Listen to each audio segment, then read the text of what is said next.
Good evening, friends, and welcome to The Pulse. I am David Harris Jr., and thank you for choosing to spend a little bit of your evening with this brother right here. Friends, you remember those two pipe bombs that were found outside the RNC and the DNC headquarters in Washington, D.C. on January 5th, 2021? Well, the FBI, they have finally arrested a Virginia man, in connection with those bombs. And with this news, many Americans are asking the obvious question, how is it that with all the footage, all the evidence, all the investigative tools at their disposal, the once vaunted and trusted FBI could track down praying grandmas who wandered through the Capitol, yet for years kept coming up empty on a pipe bomber in our nation's capital? The day before the now infamous January 6th, those two devices were found before they detonated, thank God. We were told by Biden's FBI that they had poured extensive resources into the investigation. They reviewed countless hours of surveillance footage, all the images of the suspect. They interviewed over 900 people, and yet somehow, despite all of that, the bomber remained unidentified. The total lack of movement on this case in our nation's capital undermined the public trust of our enforcement agencies. This cold case languished for 4 years until Director Patel and Deputy Director Bongino came to the FBI. Sounds like they needed some new leadership. Some might say that the FBI maybe had its attention elsewhere, like zeroing in on peaceful elderly protesters who were just wandering through the Capitol. Or were they managing the hundreds of confidential human resources, the FBI, that were presently reported on that day? Many Americans believe that the Bureau's leadership was more interested in aggressively pursuing any Republicans linked to D.C. on January 6th, rather than in solving the pipe bomb case. Now, we've been told that the investigation, it was complicated because of the quality and the nature of the video evidence. Analysts even tried gait analysis, attempting to determine the suspect's sex based on the manner of walking. Still, they came up short. Why did progress only come after a new commander-in-chief and new leadership at the FBI? That's the question. Joining me now to discuss is national security analyst and former U.S. Secret Service emergency response team member under the Bush and Obama administrations, Barry Donadio. Barry, thank you so much for joining the Pulse this evening. What are your thoughts on this? The pipe bomber, 4 years goes by, FBI can't find them. They're finding little old ladies, though. Anybody else that had anything to do, they stepped foot inside the Capitol on January 6th. They had thousands of hours of video and images, and they found them. And yet, new leadership of the FBI, new president, and now they caught the guy. What are your thoughts?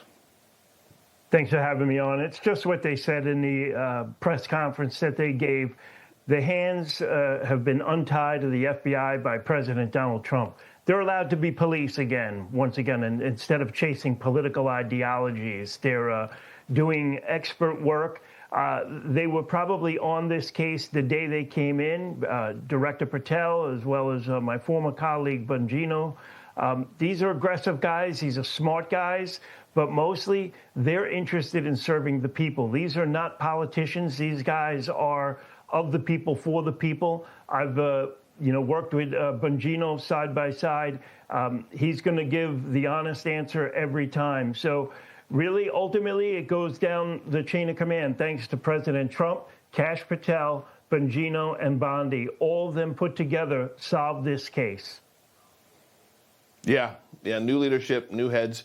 And I agree with you. I mean, Dan Bongino, he was making a fortune when he was in the private sector, enjoying his podcast.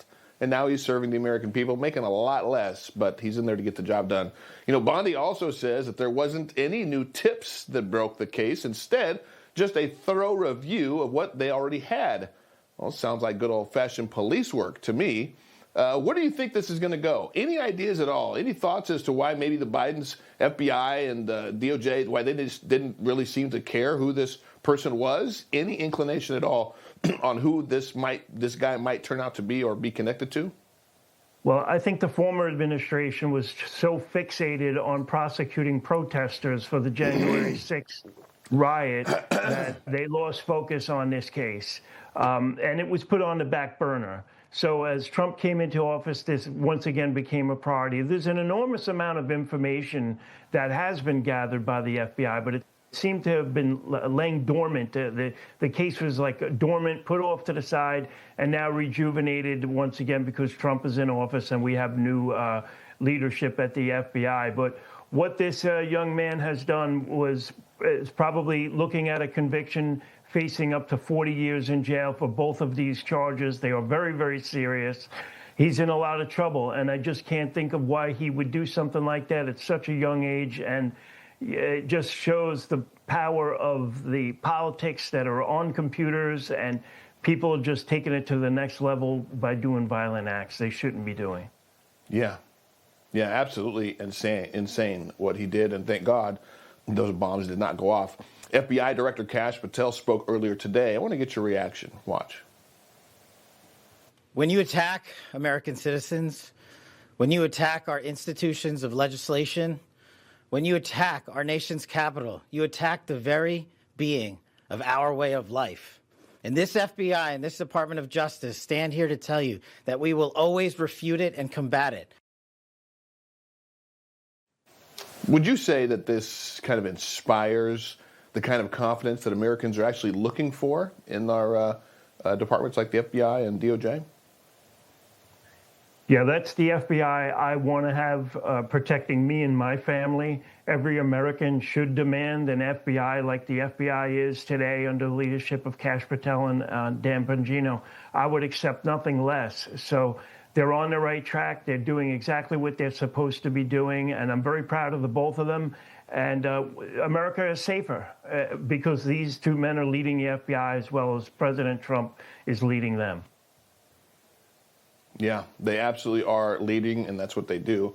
That's what real leaders do. Let's bring in former Chicago PD Superintendent J.P. Weis.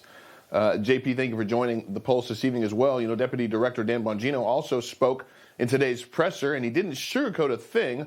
Before we get to that, though, I want to get your opinion on the FBI underneath Kash Patel, Dan Bongino catching this pipe bomber. What are your thoughts?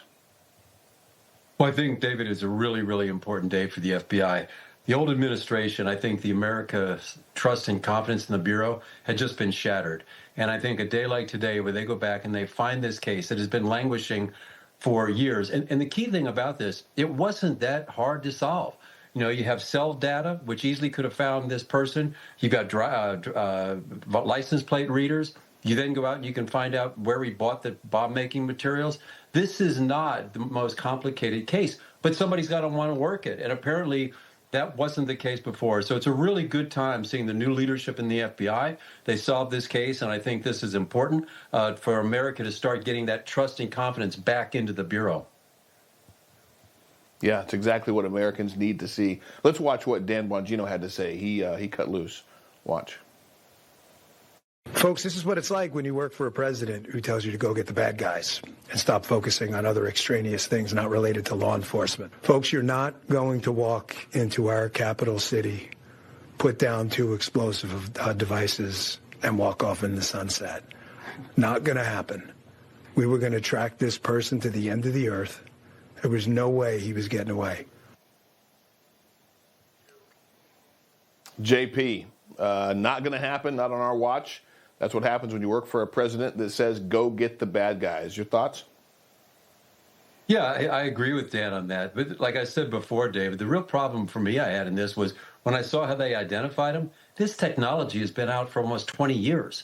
So how could this not have been done before? We sat for 4 years and we kept saying, we don't know who this is, but we sure did track down everybody that went around the Capitol that day, and we arrested a whole bunch of people then. So it really comes down to the question, why wasn't this done before? But I'm really happy that Dan and Kash have directed the FBI to solve this case, because it's important. People have to have trust and confidence in the Bureau, and this is the way to get it back. So it's a good day for the FBI today. It's a good day for America. Yeah, it is a good day. Barry, what's the most important lesson that the FBI and the country should take away from how long this case went unsolved? I think politics had everything to do with this because this case was dormant and the administration lost focus on it. put it on that back burner and again was obsessed with January 6th rioters, other than a madman with pipe bombs trying to blow up the headquarters of both political parties in this country. So it just goes to show who's in charge, who's president makes a difference in this country. Yeah, it absolutely does. And obviously we all know how January 6th went down, or how the media tried to portray it. And there was definitely going to be a lot of people around those two pipe bombs before they were taken out. Thank God that they were, and thank God that they found the bomber. Barry, Donadio, and JP Weis, God bless you guys. Thank you for joining the Pulse tonight. Thank you. Thank you. Thank you, David. Stay safe.